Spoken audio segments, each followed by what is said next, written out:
طوبى للرحماء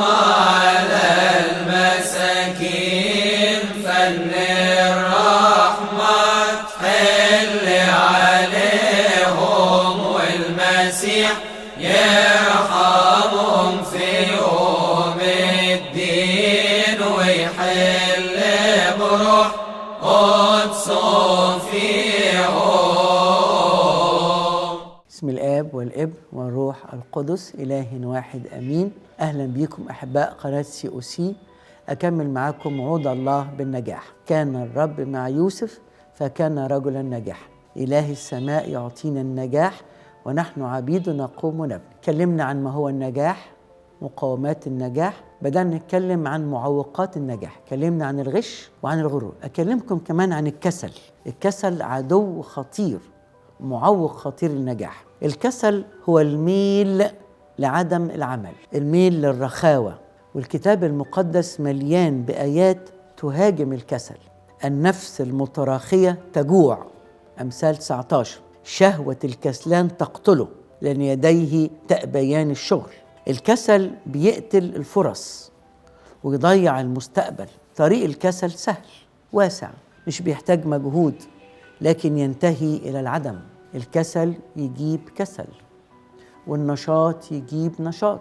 واحنا في الدير كان جرس التسبيحة يضرب الساعة 3 الفجر. في الشتاء بقى الواحد في القلاية كده يسمع صوت النخل وعمال الهوا يهزه، صوت مرعب في الحقيقة. الواحد لو قال طب هستنى شوية لما ابونا يخلص الجرس. اصل الجرس ده عبارة عن 3 هجعات. ابونا يضرب الجرس 12 مرة 3 مرات حسب مزامير نصف الليل يعني. تاني شفتوا سوري ابونا يوستوس كان بيعمل كده لسه.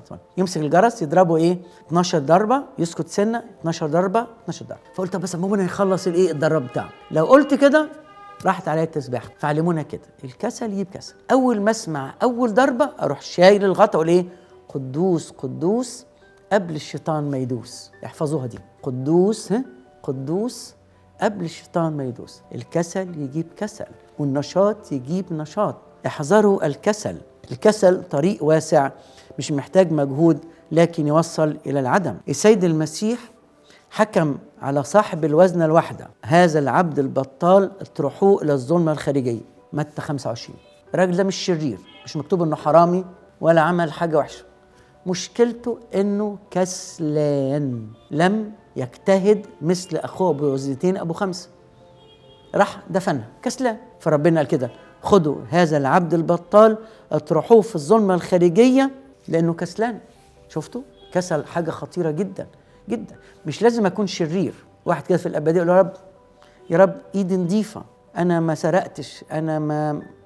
قال له بس فاضية. اللي أخش السماء مش بس إيديه نظيفة، إيديه نظيفة ومليانة. صح، السماء للناجحين سواء في حياتهم الروحية أو العملية. احذروا الكسل، خطية الكسل. من طلب العلا سهر الليالي. النجاح الحقيقي لا يبنى من فراغ ولا على حساب تعب الآخرين. محدش يقدر يطلع السلم، عارفين السلم الخشب ده؟ محدش يقدر السلم ده وإيديه في جيوبه. جربوا كده، محدش هيقدر يطلع السلم الخشب ده وإيديه في جيوبه. لازم يمسك جامد، صح كده؟ إيده في جيوبه ده هيقع. من طلب العلا سهر الليالي. مفيش نجاح على حساب تعب الآخرين. النجاح طريق طويل وشاق، واللي عايز يجني العسل لابد أن يتعامل مع النحل. مظبوط؟ تسمعوا عن مدام كوري اللي اكتشفت عنصر الراديوم؟ كانت بتشتغل 18 ساعة في اليوم، 18 ساعة في اليوم. عمل دؤوب، جهاد، مفيش كسل. وراء كل إنسان ناجح حياة مليانة جهاد ما فيهاش كسل. اللي هيكسل في حياته الروحية أو العملية غيره هيسبقه. شفت منظر كده عجيب ما كنتش فاهمه. منظر بوستر كده، نخلة فوقيها زرافة. تخيلوا نخلة والزرافة فوق النخلة، والزرافة رافعة راسها قوي كده كده عايزة توصل لقمة شجرة أرز. تاني البوستر كالآتي، نخلة فوقيها زرافة والزرافة رافعة راسها قوي كده عايزة توصل لقمة شجرة الأرز. ايه الإعلان ده؟ فهمتوا بعد كده بقى؟ ده الدولة حطاه. عايز اقول علي طموحك، علي هدفك. اذا كنت انت ناجح، اذا كنت تقدر تتفوق اتفوق، صح؟ خدت البكالوريوس بامتياز، تقدر تاخد ماجستير، خد ماجستير، خد دكتوراه، علي هذا، اوعى تكسل. خطورة الاكتفائية. اختم بقى بحاجة خطيرة بقى، اختم بيها. عدو اسمه الفهلوة. اسمع عن الفهلوة؟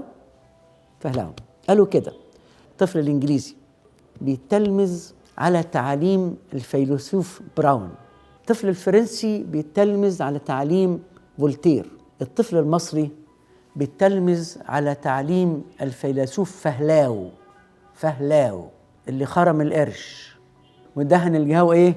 دوكو، ويفهمها وهي ايه؟ وهي طايره. فهلاوه دي هتضيعنا، صح؟ فهلاوه احد اسرار الفشل، وعدونا هو ايه؟ هو فهلاو. احذروا فهلاو. ربنا ينجحكم. لإلهنا كل مجد وكرامه الى الابد، امين.